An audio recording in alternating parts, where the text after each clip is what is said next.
Hey everyone, and welcome back to the channel. In this video I'll show you how to buy tickets for Louvre Museum. So let's get started. So first of all you sign in. You go to this link for the tickets. And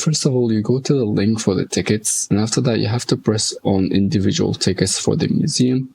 And then you have to select the time and the day that you wanted to go for. Let's say we select this day, for example, and then let's select any time that we want. And after that, you have to select how many tickets and the kind of the tickets that you want. Let's say we're around 25 years old and we want 3 tickets. After that, you have to press on confirm. And then you have to press on I agree to the terms and conditions. And then you press on confirm your order. And after that, you have to type in your email or your password just to get the sign-in account.